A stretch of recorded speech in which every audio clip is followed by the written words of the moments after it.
Hello दोस्तों, आज हम सालों पुराने एक ऐसे रहस्य से पर्दा उठाने जा रहे हैं जिन्हें इस दुनिया के केवल 1% लोग ही जानते हैं।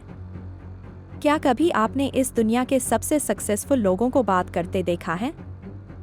अगर नहीं, तो आप इन तस्वीरों में देख सकते हैं। क्या आपको इन सब में कुछ विशेष समानता दिखाई दी?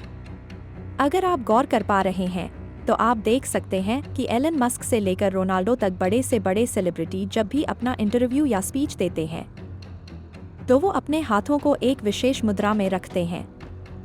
आखिर क्या रहस्य है इन मुद्राओं में, जिनका इस्तेमाल विदेशों में बहुत समय से किया जा रहा है, लेकिन जहां का ये रहस्य है, वहीं के लोग इस बारे में अनजान हैं।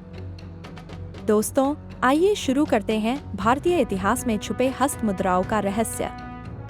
हाथों के विशेष मुद्राओं को आप अंग्रेजी में हैंड जेस्टर्स कहते हैं, और बेशक एक बार इनके सीक्रेट्स को जानने के बाद आप भी बात करते समय इन हैंड जेस्टर्स का इस्तेमाल करेंगे। ये बात है आज से हजारों साल पहले की। हमेशा की तरह बुद्ध एक विशेष प्रकार की मुद्रा में बैठकर ध्यान कर रहे थे। उनके सभी शिष्य भी ध्यान की अवस्था में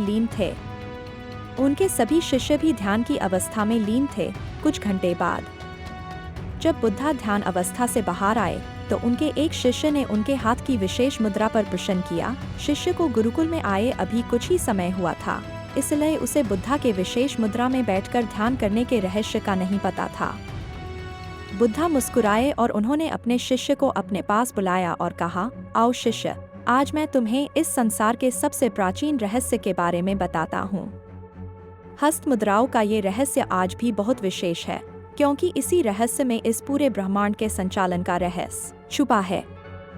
शिष्य ने उत्सुकतावश फिर से पूछा, कैसे गुरुजी? बुद्ध ने शिष्य का हाथ अपने हाथों में लिया और फिर वो समझाने लगे कि कैसे इन हाथों की विशेष मुद्राएं हमारे जीवन को निडर, भयमुक्त, दीर्घायु और शक्तिशाली बनाती हैं। तुम्हारे हाथों में 5 उंगलियां हैं और हर उंगली में अलग अलग तत्व, गुठा अग्नि तत्व को, तर्जनी वायु को, मध्यमा अंतरिक्ष को, अनामिका धरती को और अंतिम कनिष्ठ जल तत्व को दर्शाती हैं। जब हम इन 5 उंगलियों को किसी विशेष मुद्रा में जोड़ते हैं, तो हम इन 5 तत्वों से बने हमारे शरीर को संतुलित कर लेते हैं। ये मुद्राएं हमारे ध्यान को हमारे लक्ष्य पर केंद्रित रखती हैं और इनका हमारी सफलता में अभिन्न योगदान होता है। ये मुद्राएं हमारे शरीर, मन और आत्मा को संतुलन में लाकर हमारी सारी ऊर्जा को हमारे उद्देश्य पर एकाग्र रखती हैं।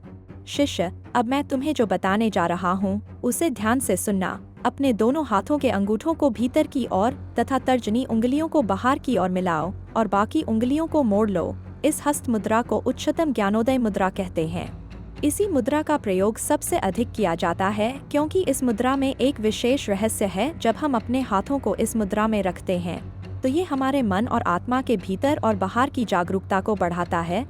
इसी मुद्रा का प्रयोग मैं भी करता हूँ, क्योंकि ये हमारे मस्तिष्क से हर प्रकार के तनाव और अनावश्यक विचारों से यह मुद्रा दूर रखती है।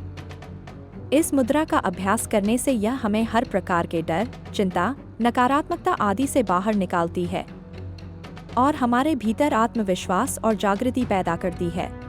यह हमारे निर्णय लेने की शक्ति को मजबूत बनाती है, हमें भावनात्मक रूप से एकाग्र रखती है। इससे हमारे व्यक्तित्व में एक नई चमक आती है। यही कारण है कि इस मुद्रा को न केवल मैं बल्कि इस संसार के सबसे सफलतम लोग भी बातचीत के दौरान उपयोग करते हैं। इस मुद्रा के साथ बात करने से हमारा आत्मविश्वास अडिग रहता है और हमारा ध्यान हमारे विषय पर केंद्रित रहता है। उच्चतम ज्ञानोदय मुद्रा को शक्ति के प्रतीक के रूप में भी जाना जाता है, क्योंकि इस मुद्रा में बात करते समय आए नए आत्मविश्वास से ऐसा लगता है कि सामने वाला व्यक्ति पूरी तरह से सच बोल रहा है। शिष्य चुपचाप बुद्ध की बातें सुन रहा था। उसे ऐसा लग रहा था मानो स्वयं ईश्वर उसे इन हस्त मुद्राओं के विषय में बता रहे हैं। गुरु ने बताना जारी रखा और कहा, शिष्य, उच्चतम ज्ञानोदय मुद्रा तुम्हें ज्ञान के सबसे ऊंचे स्तर तक ले जाएगी, क्योंकि इस मुद्रा में हमारा शरीर, मन और आत्मा तीनों जागृत और संतुलित रहते हैं। अब गुरु ने अगली हस्त मुद्रा के विषय में बताते हुए कहा, तुम जानते हो शिष्य, नमस्कार के मुद्रा में जब तुम मुझे प्रणाम करते हो, तो उस हस्त मुद्रा में भी एक रहस्य है। अपने दोनों हाथों को जोड़कर हृदय के पास लाओ और फिर केवल 5 उंगलियों को छोड़कर अपने हाथ को अलग कर लो। अपनी उंगलियों पर हल्का सा दबाव महसूस करो और 3 बार गहरी सांसें लेकर इस मुद्रा का अभ्यास करो। इस मुद्रा को हाकिनी मुद्रा के नाम से जाना जाता है, जो भारत के पश्चिमी हिस्से के एक महान देवता के नाम पर है। संस्कृत में हाकिनी का अर्थ होता है सर्वशक्तिमान। ये मुद्रा भी इस दुनिया के सफलतम लोगों द्वारा प्रयोग की जाती है। जब तुम अपने हाथों की सभी उंगलियों को परस्पर मिलाकर हाकिनी मुद्रा में लाते हो तो हमारा मस्तिष्क एक विशेष नियंत्रित शक्ति प्राप्त करता है। इस मुद्रा से हमारा मन तुरंत स्थिर और शांत हो जाता है। शिष्य, अब इसी मुद्रा में बैठकर अन्य मुद्राओं में छिपे रहस्यों को समझो। शिष्य ने मुस्कुरा कर कहा, जी गुरुजी। बुद्ध ने आगे ध्यान मुद्रा के विषय में बताया। शिष्य, तुमने अक्सर कई साधुओं को ध्यान की मुद्रा में बैठे देखा होगा। वो जिस हस्त मुद्रा का प्रयोग करते हैं उसे कहते हैं ध्यान मुद्रा। इस मुद्रा में हम अपने हाथों को कुछ इस अवस्था में रखते हैं जिनमें हमारा दायां हाथ बाएं हाथ के ऊपर होता है। इस मुद्रा का प्रयोग करने से पहले अपने आप को पूरी तरह से विश्राम की अवस्था में लाकर स्थिर बैठ जाओ और उसके बाद अपने हाथों को भी ध्यान मुद्रा में ले आओ। यहाँ एक बात गौर करने वाली है। शिष्य, ध्यान की हस्त मुद्रा में हमारे अंगूठे एक दूसरे से मिले होते हैं जो अग्नि तत्व का प्रतीक है।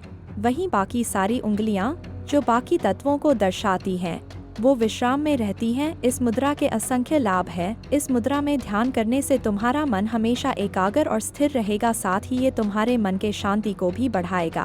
ध्यान के समय तुम्हारे मन में आने वाले अनावश्यक विचारों को में ये मुद्रा 100% लाभदायक है। अगली मुद्रा है कुबेर मुद्रा। हिंदू धर्म में कुबेर धन के देवता के रूप में पूजे जाते हैं। इस मुद्रा में तुम अपने अंगूठे को अपनी मध्य और तर्जनी उंगली से चिपका दो।